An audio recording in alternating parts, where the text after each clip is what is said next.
Where I'm from, Boorun is the pelican, so he is integral to our story of who we are and where we come from.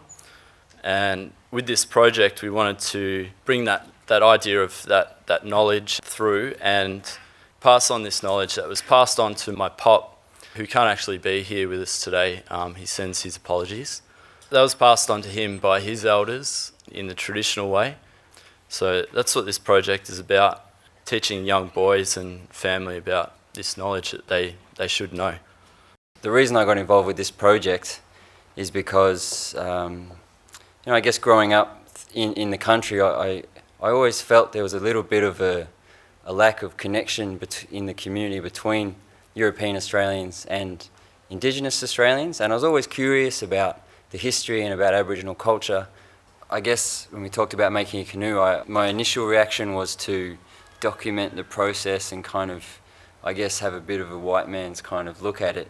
But the more we spoke about it, the more it became clear that this was a really powerful part of their identity, and it was something that was obviously important to their cultural pride.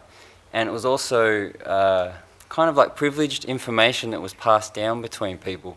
So I felt uncomfortable with just, taking that knowledge and presenting it to people in a way that was meant to be like a how-to or a guide. And so with these photographs, I've more focused on, I guess, the people and the story and the pride of it, with and showing respect to who they are without trying to take what they have and own it in a different way. If you know, I'm not trying to own what's going on. And I think it was a really great thing about our project that we kind of worked together and had a dialogue like that. When we built the canoe, it took over a year to make, building it to floating it. We floated it this year in January. It became a bit of a family sort of event. We had a barbecue and Pop took us out in the bush and showed us how to make some spears as well, as he was taught. For all the boys, everyone's kind of done this stuff a little bit on their own, and everyone's got a little bit of a knack for working with wood, and it's kind of goes right through our family. We're all sort of a family of artists.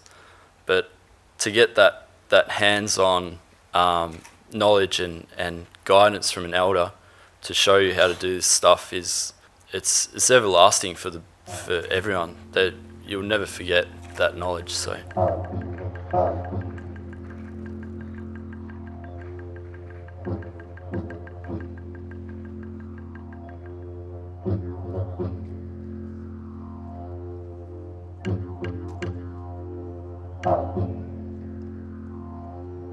Ha ha ha ha.